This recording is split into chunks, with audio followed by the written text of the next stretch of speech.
부처님께서 아버지에게 4번 성 밖에 나가게 해달라. 사람은 언젠가는 늙고 병들고 죽는다. 이건 우리가 머리로는 다 알고 있습니다. 안녕하십니까. 동국대학교 불교학부 소속을 있는 황순일입니다. 저번 시간에 제가 부처님의 일생 이야기가 어떤 식으로 만들어진고 어떤 식의 의미를 가지는지, 그리고 그 첫 번째 에피소드 중에 제가 보기에 아주 중요한 에피소드로서 아시타 선인 이야기와 부처님의 그 쟁기축제 이야기를 말씀드렸습니다. 이게 중요한 이유는 어떤 이런 갈등이라는 소재가 부처님의 일생 이야기 속에 있기 때문에 바로 이 부처님의 일생 이야기가 아주 생명력을 가지고 인도의 불교인들에게 아주 이래 가슴 깊이 이 이야기가 와닿는 건데, 바로 그 갈등이 부모님과 이제 자식 사이의 갈등이고, 사실 이런 갈등은 우리 오늘날까지도 거의 모든 집안에 이 부모님과 자식 사이에는 이제 갈등이 다 있을 것이고, 따라서 제 생각에 바로 이 갈등이 고대 인도에서도 많은 이 불자가 되는 분들에게 아마 공감을 받았지 않을까 이렇게 생각하는데, 자신의 길, 그러니까 왕으로서 자기 아들이 전륜성왕이 되어서 인도 전체를 이렇게 호령하고 샤크야족, 석가족을 아주 그 최고의 종족으로 만들어 주기를 원했던 아버지와 점차적으로 어떤 이 세속적인 길보다는 종교적인 길로 향하는 이 부처님 사이의 갈등, 요거는 아마 오늘날까지도 출가를 생각하는 분이 있다면 모두가 다 가지는 아마 갈등 중에 하나였을 거고, 따라서 우리 인도에서도 우리 빨리어 이 아주 많이 저희들이 번역하는 문장 중에 부모님이 울 때 아들이 출가했다 뭐 이런 이야기가 많습니다. 그죠? 이제 이런 부분에 있어서 저희들에게 이제 많은 공감을 가지는데, 바로 이 쟁기 축제는 부처님의 아버지인 수도다나 왕이 자기 아들이 종교적인 길로 갈 것이기 때문에 내가 급히 뭔가를 해야 된다는 마음을 먹게 만듭니다. 그래서 우리 보통 경전에 보면 부처님께서는 사람으로서 느낄 수 있는 모든 쾌락을 다 즐기고 궁전 안에서 수없이 많은 이 아름다운 여인들의 보좌를 받으면서 이렇게 아주 부러울 것 없이 생활하는, 그러니까 꼭 이제 헐리우드 영화에 나오는 이 천국의 모습을 지상에 부처님이 태자로서 살고 있는 태자궁의 이제 아버지가 만들고 절대 종교적인 길로 못 가게 이렇게 했는데, 그마저도 이제 쟁기축제 이후에는 안 되겠다 싶어서 이제 마지막으로 이제 부처님의 아버지가 선택한 거는 결혼을 하는 겁니다. 그래서 부처님이 있는 샤크야족은 보통 이 네팔 남부의 서쪽 부분에 있고, 동쪽 부분에 이제 꼴리아라고 이제 다른 종족들이 있습니다. 그래서 이제 근친혼을 하면 안 되니까 샤크야족의 남자는 꼴리아의 여자랑 결혼하고, 꼴리아의 여자는 샤크야족의 이제 남자랑 결혼하는데, 따라서 이제 마야 부인도 꼴리아 출신이고, 마야 부인이 일주일 만에 이제 돌아가시고 나서 새로 이제 어머니가 된 마하빠자빠띠 고따미도 이제 꼴리아 출신이고, 부처님의 부인인 야소다라도 꼴리아의 가장 아름다운 이제 여인이었습니다. 그래서 이제 부처님께서 결혼을 하게 되는데, 부처님께서 이제 결혼을 하고 아주 충실하게 이 남편으로서 자기의 부인을 대하고, 그리고 어떤 이 남편으로서 당연히 해야 되는 일을 하면서 자연스럽게 화살도 쏘고 활도 쏘고 뭐 이렇게 레슬링도 하고 하면서 이제 어떤 세속적인 길로 부처님께서 살짝 이렇게 움직이니까 왕이 조금 이제 아주 만족해합니다. 만족해하고, 부처님도 또한 아마 그 당시에 이렇게 새롭게 결혼을 하고 아주 행복한 시간을 보냈으리라고 생각하지만, 바로 이때 부처님께서 아버지에게 4번 성 밖에 나가게 해달라. 보통 우리 이 에피소드를 사문유관이라고 합니다. 4번 성 밖에 나가게 해달라고 아버지께 이제 허락을 받습니다. 그래서 이제 부처님께서 4번 성 밖에 나가고, 한 번 나갈 때마다 각각 한 번씩 인생의 실제적인 모습, 우리 인간의 진짜 단면들을 부처님께서 이제 대하게 된다라고 이야기하는데, 첫 번째 나갔을 때는 늙은 사람을 보고, 두 번째 나갔을 때는 병든 사람을 보고, 세 번째 나갔을 때는 죽은 사람을 보고, 네 번째가 나갔을 때는 출가 수행자를 본다. 이거 이제 유명한 이야기입니다. 근데 제가 이 이야기를 가만히 보면 부처님께서는 혼자 나간 게 아니라 찬나라는 이제 마부를 통해서 마차를 타거나 이제 말을 타고 이제 나가셨는데, 나갈 때마다 이제 부처님께서 찬나에게 물어봅니다. 늙은 사람을 봤을 때 부처님께서 찬나에게 저 사람은 왜 저렇게 꺼부중하게 저렇게 좀 힘들게 걷고 있냐라고 물어보니까 찬나가 저 사람이 저렇게 걷는 거는 늙었기 때문에 그렇습니다. 늙는다는 것은 모든 사람이 다 늙는 것이고 당신도 언젠가는 늙을 수밖에 없습니다. 그래서 부처님이 이제 첫 번째 충격을 받습니다. 두 번째 나갔을 때는 병든 사람이 있었는데 부처님께서 또 병든 사람을 아마 이제 처음 보신 거겠죠.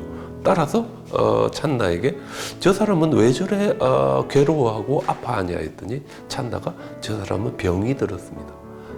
인간은 누구나 한 번쯤은 병이 들고 저렇게 다 병이 들고 아파하는 게 우리 인간들의 삶의 한 부분입니다 라고 이야기하니까 부처님이 두 번째 충격을 받고, 세 번째 성밖에 나갔을 때는 아예 죽은 사람을 봅니다. 부처님께서 저 사람 왜 움직이지 않고 저렇게 가만히 있냐라고 물으니까 찬나가 저 사람 죽었습니다. 그리고 부처님께 찬나가 죽는다는 것은 우리 인간들에게 한 번만 있는 일이 아닙니다. 왜냐하면 우리 인간들은 끊임없이 다시 태어나고 끊임없이 다시 저렇게 죽는 저런 삶이 우리 인간들의 숙명입니다라고 이야기하니까 부처님께서 이제 진짜로 이제 충격을 받으셨다. 이게 이제 우리 사문유관의 첫 번째 세 가지 이야기의 핵심인데, 근데 우리 이걸 가만히 한번 거꾸로 뒤집어 보면 궁전에서 제대로 교육을 받고 그리고 이제 최고의 엘리트 교육을 이제 받은 게 아마 태자일 것이고, 그리고 이웃 나라의 가장 똑똑하고 아름다운 여인과 결혼한 시다르타 태자, 미래의 부처님께서 사람은 언젠가는 늙고 언젠가는 아프며 언젠가는 죽을 것이다라는 것을 몰랐다. 이건 말이 안 됩니다, 그죠? 제대로 교육을 받은 엘리트 교육을 받은 사람이 이걸 몰랐다. 이거는 정말 뭐 부처님 멍청한 거죠, 그죠? 우리 말 그대로 한다면. 따라서 이 이야기가 왜 불교 경전 안에 들어왔냐라고 이제 저희들에게 물어본다면 저희들이 일반적으로 하는 이야기가 사람은 언젠가는 늙고 병들고 죽는다. 이건 우리가 머리로는 다 알고 있습니다. 그죠? 저도 이제 머리로는 저도 언젠가는 늙고 언젠가는 아주 아프게 병들었다가 결국은 죽을 것이다라는 걸 알고 있는데, 다만 우리가 모르는 거는 마음속으로 야, 언젠가 내가 진짜로 죽는 거구나. 나라는 존재가 객관적인 타자가 아니라 나라는 존재 자체도 또한 이 끊임없이 변하는 세계에서 언젠가는 죽을 수밖에 없는 숙명을 가지고 태어난 존재이구나라는 것을 우리 마음으로 진짜 알아차리는 것. 보통 이거 우리가 이제 실존 철학에서 existential realization, 실존적인 자각이라고 합니다. 바로 이 실존적인 자각을 부처님께서 느낀 것을 가장 효과적으로 설명해 줄 수 있는 방식, 바로 그 방식이 이 사문유관인 것 같습니다. 그래서 이제 학생들이 저한테 이제 많이 물어봅니다. 그럼 도대체 부처님의 출가 동기는 무엇입니까? 이렇게 많이 물어보는데 제가 항상 요 사문유관 이야기를 해주면서 아마도 부처님께서는 이 죽음의 문제라는 게 단지 우리가 머릿속으로 피상적으로만 알고 있었던 것이, 부처님께서 그 사문유관이라는 이야기를 보면 실질적으로 이게 자기 자신의 문제이고 남들이 죽는 게 아니라 바로 나 자신이 죽는 존재이구나 하는 이런 실존적인 자각을 가지면서 내가 급히 뭔가를 해야 되겠다라고 생각했는데, 네 번째 이제 성 밖으로 나갔을 때 부처님께서 이제 출가 수행자를 만납니다. 근데 출가 수행자라는 것은 그 가족이나 사회적인 관계를 버리고 궁극적인 진리, 깨달음을 얻기 위해서 노력하는 사람들인데, 보통 우리가 이걸 인도에서 슈라마나, 한문으로 사문이라 그럽니다. 보통 우리 부처님을 대사문 하는데, 제가 이제 인도 친구들에게 야, 왜 인도는 출가라는 걸 만들어가지고 우리 사람들을 이렇게 괴롭게 하냐? 왜냐하면 깨달음을 그냥 우리가 가정에 있으면서 얻으면 안 되냐? 왜 우리가 꼭 출가해야만 하냐? 제가 이렇게 이야기하니까 제 인도 친구들이 저한테 뭐라고 하는가 하면 이 닥터 황은 욕심도 많다. 왜냐하면 인간의 능력이라는 건 한계가 있는데, 만약에 당신이 궁극적인 진리와 깨달음을 얻고 싶다면 당신의 능력 안에서 그 궁극적이나 진리가 들어올 수 있는 자리를 비워놔야 되는데, 인간의 능력은 한계가 있고, 그 다음에 보통 저와 같은 가장이라고 그러죠. 우리 집안을 책임지고 있는 사람은 가족과 사회관계와 이 모든 이 영향력 속에 복잡하게 이렇게 얽혀 있는 게 우리 가장들의 삶인데, 그렇다면 당신의 능력의 70% 이상은 어떻게 이 집안을 유지할 것인가에 다 이렇게 매달려 있고, 그런 한에서는 결코 궁극적인 진리나 깨달음이 들어올 자리가 없기 때문에 가정에서는 불가능하고, 따라서 출가해서 자신 안에 궁극적인 진리가 들어있는 자리를 먼저 비우고 그 다음에 우리가 추구해야 이걸 받을 수 있다라고 해요. 그래서 제가 가만히 생각해 보니까, 제가 이제 중고등학교 때도 시험 잘 친다고 그러면 제가 좋아하던 삼국지, 만화 삼국지를 보는 거라든지 컴퓨터 게임하는 거를 과감하게 포기하고 그 시간에 공부를 해야 성적이 이제 잘 나오게 됩니다. 그죠? 그래서 이제 그런 생각을 해보면, 우리가 당연히 내가 정말 깨달음을 추구한다면 나 스스로 뭔가를 버려야 이제 뭔가를 가질 수 있는 거죠. 따라서 이게 이제 출가 사문의 전통이고, 부처님께서도 출가 사문을 보는 순간, 내가 이렇게 세속에 남아 있는 것이, 세속에 남아서 지금 내가 가지고 있는 이 고민이나 고뇌를 해결하려고 하는 것은 욕심이구나.